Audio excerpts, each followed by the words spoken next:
अपरिमेय संख्याओं के मामलों को सुलझाने से पहले मुझे लगता है हमें कुछ बुनियादी नियमों को समझना होगा। बिल्कुल, खेल के नियम समझने जरूरी हैं। हाँ, तो इन नोट्स में सबसे पहला और सबसे इम्पोर्टेंट नियम जिसे प्रमेय 1.2 या थ्योरम 1.2 कहा गया है वो सामने आता है। ये बहुत ही पावरफुल थ्योरम है।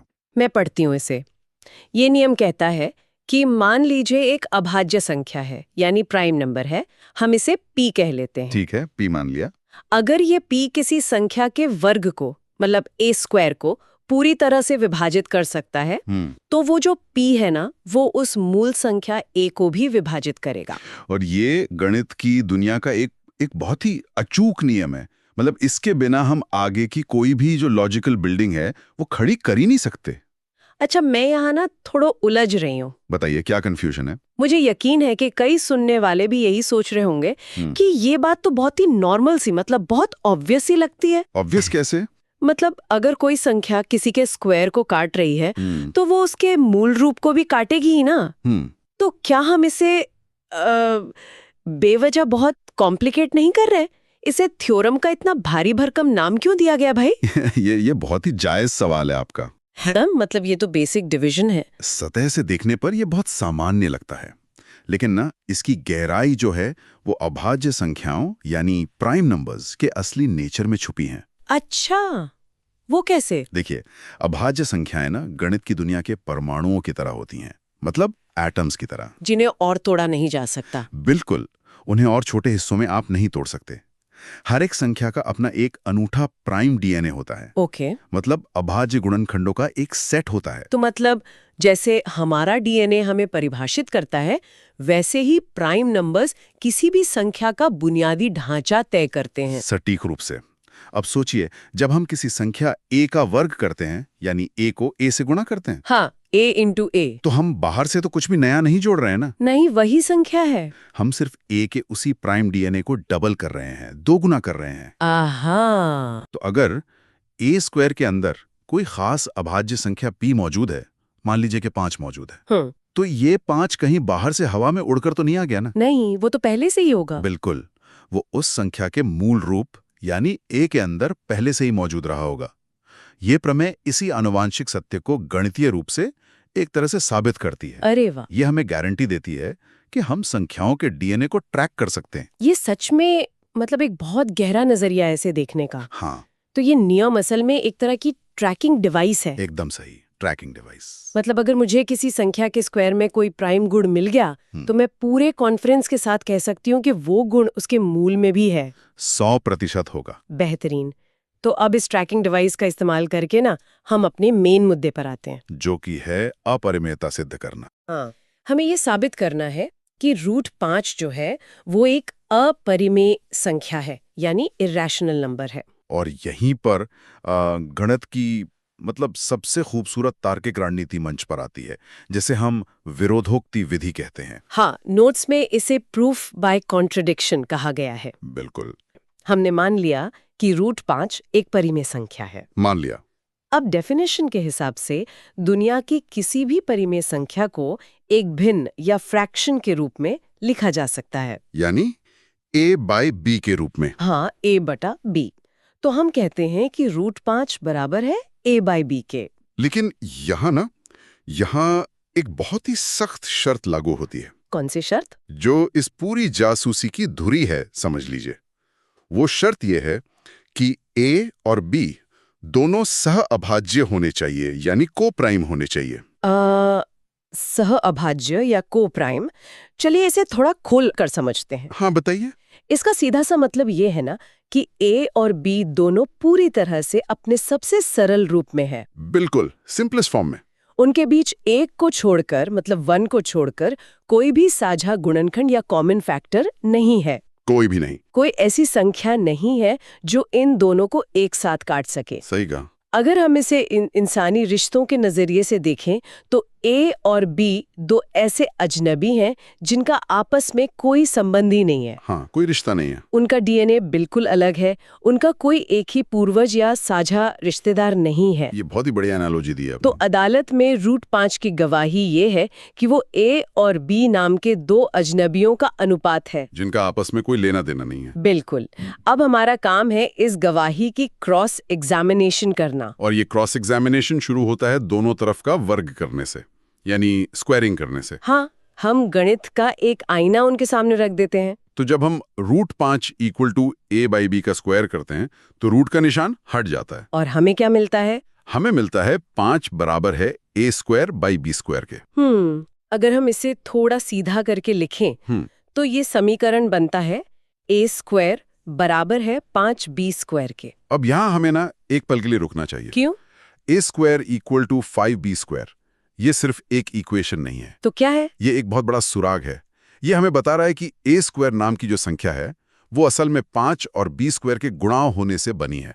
अच्छा। इसका सीधा सा मतलब यह है कि a² पूरी तरह से 5 से डिवाइड हो सकता है। और यहीं पर हमारी वो ट्रैकिंग डिवाइस मतलब हमारा थ्योरम 1.2 हरकत में आता है। बिल्कुल। अभी थोड़ी देर पहले ही हमने ये बात एस्टैब्लिश की थी कि अगर कोई अभाज्य संख्या जैसे कि यहाँ 5 है, हाँ। वो किसी संख्या के वर्ग को यानी a² को विभाजित करती है तो वो उसके मूल को यानी a को भी निश्चित रूप से विभाजित करेगी। एकदम सही। थ्योरम 1.2 के इस प्रहार से ना ये साबित हो जाता है कि a 5 से विभाज्य है। इसका मतलब है कि a की डीएनए में 5 मौजूद है। हाँ, a का एक रिश्तेदार नंबर 5 है।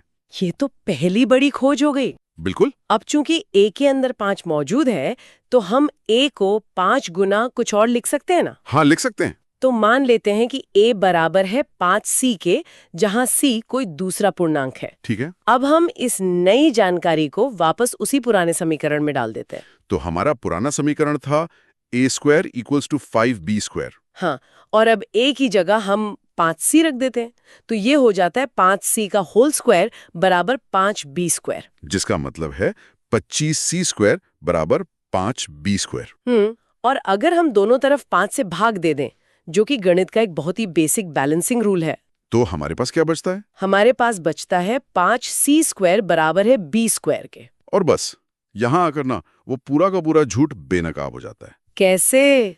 5c² इक्वल टू b², ये ठीक वैसा ही समीकरण है जैसा हमें पहले मिला था। हाँ। ये चीख कर कह रहा है कि b² भी 5 से पूरी तरह विभाज्य है। ओहो।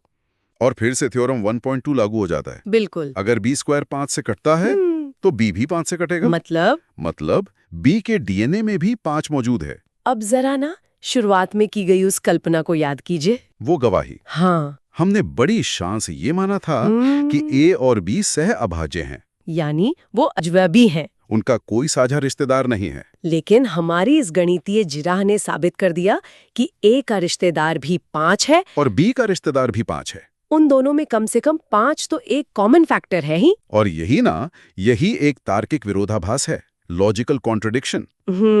गणित में एक ही समय पर दो विरोधी बातें सच नहीं हो सकती। बिल्कुल नहीं। a और b एक ही समय में कोप्राइम भी हों और दोनों 5 से डिवाइड भी होते हों, ये इम्पॉसिबल है। और ये विरोधाभास हवा में से तो पैदा नहीं हुआ। नहीं, ये इसलिए पैदा हुआ क्योंकि हमारी वो नींव ही सड़ी हुई थी जिस पर हमने ये पूरी इमारत खड़ी की थी। मतलब हमारी वो जो मूल कल्पना थी ना कि रूट 5 एक परिमेय संख्या है, वो जड़ से ही गलत थी। बिल्कुल गलत थी। क्योंकि झूठ का अपना कोई बेस नहीं होता, कोई गुरुत्वाकर्षण नहीं होता, वो अपने ही तार्किक अंत तक पहुंचते पहुंचते न ढह गया। और हमारे पास क्या बचा? एकमात्र निर्विवाद सत्य कि रूट 5 वास्तव में एक अपरिमेय संख्या है। यही विरोधोक्ति विधि की असली ताकत है। सच में यह हमें भरोसा दिलाती है कि सच को ना गढ़ने की जरूरत नहीं होती।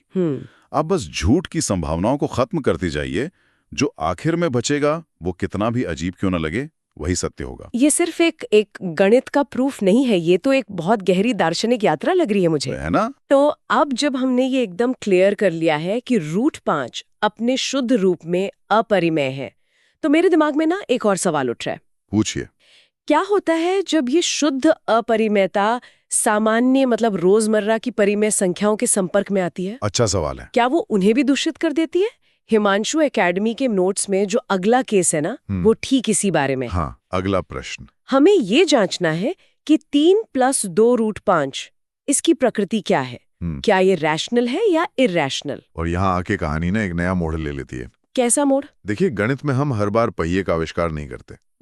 मतलब जो सत्य हमने एक बार स्थापित कर लिया कि √5 अपरिमेय है, हाँ, वो अब हमारे लिए एक नजीर बन गया है, एक स्थापित कानून बन गया है जिसका हम आगे इस्तेमाल करेंगे। तो इसका मतलब है कि हमें वो पूरी लंबी प्रक्रिया, वो डीएनए टेस्ट, वो कोप्राइम वाला पूरा तमाशा फिर से नहीं दोहराना पड़ेगा। अरे नहीं, मैं तो यही सोच रही थी कि हमें फिर से इस पूरे 3 + 2√5 का स्क्वायर करना होगा और वही सब करना होगा। बिल्कुल नहीं। यहाँ हम ना एक अलग और कहीं अधिक एलिगेंट, मतलब एक बहुत ही साफ सुथरी बीजगणितीय रणनीति अपनाते हैं। ओके। इसे हम अलगाव की रणनीति या आइसोलेशन स्ट्रेटेजी कह सकते हैं। Isolation strategy. हाँ, हम फिर से विरोधोक्ति विधि का ही उपयोग करेंगे और मान लेंगे कि 3 + 2√5 एक परिमेय संख्या है। ठीक है, हमने मान लिया। तो फिर से हम इसे a/b के बराबर लिख सकते हैं, जहां a और b पूर्णांक है और b शून्य नहीं है, यानी 3 + 2√5 बराबर है a/b के। बिल्कुल। अब ये अलगाव की रणनीति काम कैसे करती है? हमारा लक्ष्य यहाँ ये है कि समीकरण के एक तरफ सिर्फ उस हिस्से को छोड़ना है जिसके बारे में हम गारंटी से जानते हैं कि वो अपरिमेय है, यानी √5। हाँ, √5। बाकी सारी जो सामान्य संख्याएं हैं ना, उनको हम धीरे धीरे समीकरण के दूसरी तरफ भेज देते हैं। ये तो अलजेब्रा का सबसे बेसिक कौशल है। बिल्कुल वही करना है। मैं समझ रही हूँ। तो ये ऐसा है जैसे हम इस समीकरण पर चढ़े हुए परिमेय संख्याओं के छलावरण को, उस कैमोफ्लाज को उतार रहे हैं। एकदम सही। तो सबसे पहले हम उस 3 को दूसरी तरफ भेजते हैं। ठीक है। तो ये बन जाता है 2√5 बराबर a/b - 3। थोड़ा एलसीएम वगैरह लेकर सरल करें तो ये बनता है 2√5 बराबर है a - 3b बटा b के। हाँ। इसके बाद उस 2 को भी हम दूसरी तरफ नीचे की ओर भेज देते हैं। और अब हमारा समीकरण कैसा दिखता है? अब ये दिखता है √5 बराबर है a - 3b बटा 2b के। यहाँ आकर हमने √5 को एकदम अकेला, बिना किसी कवर के छोड़ दिया है। अब ना इस अंतिम समीकरण पर जरा गहराई से विचार करते हैं। ठीक है। एक तरफ, मतलब राइट साइड में हमारे पास है a - 3b अपॉन 2b। हाँ। अब हम जानते हैं कि a और b पूर्णांक हैं, यानी इंटीजर्स हैं। हाँ। 3 और 2 भी पूर्णांक हैं। बिल्कुल। जब आप पूर्णांकों को आपस में जोड़ते हैं, घटाते हैं या गुणा भाग करते हैं, हाँ, तो गणित का नियम क्या कहता है? नियम कहता है कि परिणाम हमेशा हमेशा एक परिमेय संख्या ही होगा। राइट। मतलब इस समीकरण का पूरा दायां हिस्सा एक परिमेय दुनिया का निवासी है। लेकिन बाईं ओर क्या है? वही तो। समीकरण के बाईं ओर सिर्फ √5 खड़ा है और इसके बारे में तो अदालत पहले ही फैसला सुना चुकी है कि ये एक अपरिमेय संख्या है। और यहीं पर ना तर्क का सबसे बड़ा टकराव होता है। हाँ। एक इक्वल टू या बराबर का जो निशान है, हाँ, वो सिर्फ एक संकेत नहीं है। हाँ, ये गणित का एक बेहद पवित्र बयान है। ये कहता है कि दोनों तरफ की चीजें प्रकृति और मूल्य में बिल्कुल समान है। लेकिन क्या एक अपरिमेय संख्या कभी एक परिमेय संख्या के समान हो सकती है? कभी नहीं। ये तो लॉजिकल रूप से इम्पॉसिबल है। ये तो प्रकाश और अंधकार को एक ही समय में एक ही जगह पर होने का दावा करने जैसा है। बहुत अच्छी तुलना की आपने। है ना? एक तरफ की संख्या वो है जिसे कभी भी एक सटीक भिन्न के रूप में नहीं लिखा जा सकता है, और दूसरी तरफ की संख्या पूरी तरह से एक सटीक भिन्न है। ये बैलेंस तो कभी बन ही नहीं सकता। बिल्कुल नहीं। तो चूंकि बायां पक्ष दाएं पक्ष के बराबर नहीं हो सकता, इसका मतलब है कि ये पूरा समीकरण ही अमान्य है, इनवैलिड है। और ये इनवैलिड क्यों है? क्योंकि हमारी वो पहली कल्पना ही गलत थी कि 3 + 2√5 एक परिमेय संख्या है। तो इससे ये सिद्ध होता है कि अपरिमेय संख्या जब परिमेय संख्याओं के साथ जुड़ती या गुणा होती है तो वो पूरे सिस्टम को ही अपरिमेय बना देती है। एकदम सही। ये आइसोलेशन वाली जो रणनीति है ना, ये सच में बहुत शक्तिशाली है। हाँ, और बहुत समय भी बचाती है। हमने असल में कोई जटिल कैलकुलेशन नहीं की, हमने सिर्फ तर्क की दिशा बदल दी। और अगर हम नोट्स के अगले हिस्से पर नजर डालें, 1/√2 के केस में हम बस समीकरण को पलट देते हैं तो √2 बराबर हो जाता है b/a के। सही है। 7√5 के केस में हम 7 को नीचे भेज देते हैं तो √5 बराबर हो जाता है a/7b के। और 6 + √2 के केस में हम 6 को घटा देते हैं तो √2 बराबर हो जाता है a-6b/b के। बिल्कुल सही।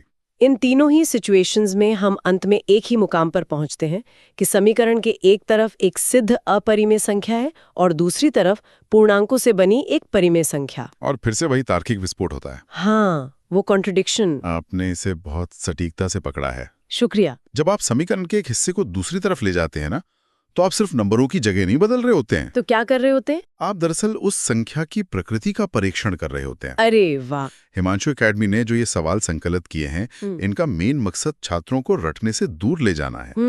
ये उन्हें ये देखने की दृष्टि देता है कि गणित में रूप तो बदल सकता है, लेकिन तर्क की जो अंतर्निहित वास्तुकला है, जो आर्किटेक्चर है, वो हमेशा समान रहती है। बिल्कुल, वो हमेशा समान रहती है। वास्तुकला, ये शब्द मुझे बहुत पसंद आया।